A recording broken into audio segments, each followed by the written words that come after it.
Juste une parenthèse, un pasteur est venu m'expliquer il y a 2-3 semaines qu'il y avait une sœur à l'église qui souffrait d'appendicite. Il dit, pasteur, elle souffrait d'appendicite, elle était très ailée. J'ai prié pour elle afin qu'elle soit guérie de l'appendicite. J'étais à l'hôpital, j'ai prié pour elle. Et quelque temps après avoir prié pour elle, je me rends compte que je rêve, je la vois dans mes songes. Je me rends compte que je la désire.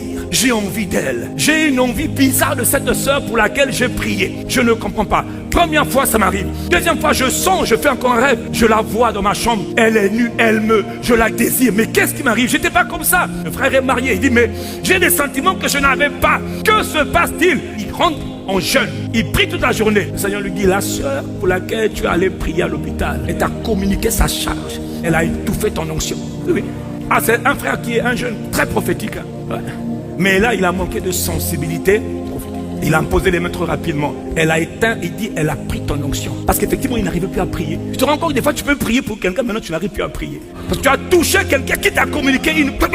La dame était chargée. Et c'est alors que quand le Seigneur lui révèle, se renseigne, finalement, la dame, en fait, n'était pas malade, mais elle venait de faire un avortement. Parce qu'elle avait couché avec un autre frère de l'église qui était star. Et le Seigneur lui dit que la femme qui était venue, elle était chargée. Et elle avait une charge pour te faire tomber. Elle a détruit ton onction. Va chez ton père.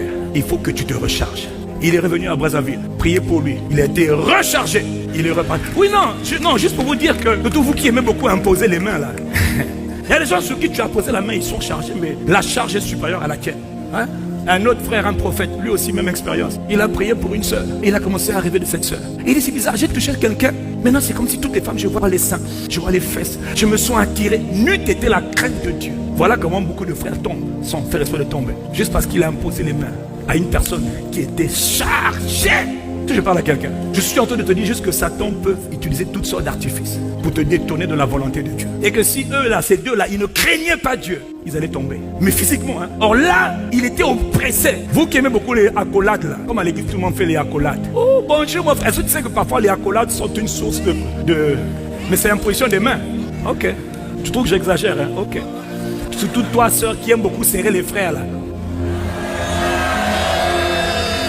Là, je vous les jeunes, je vous vois là. Vous continuez comme ça là. Surtout les jeunes là. Hein? Oh bon, à l'église là. Ah! Ce n'est pas interdit. Mais ça c'est une chose. Tout le monde n'est pas chrétien. Tout le monde n'est pas converti. Il y en a qui viennent dans le but de t'éteindre. Et quand ils ont réussi à t'éteindre, ils prennent l'onction. Voilà. Tu n'arrives plus à prier. Tu commences à avoir des pensées impures. Alors ce n'est pas le cas hier. Quand c'est comme ça, prends une journée de jeûne et de prière. Repends-toi, demande au Saint-Esprit de te recharger, de te restaurer et de te réveiller.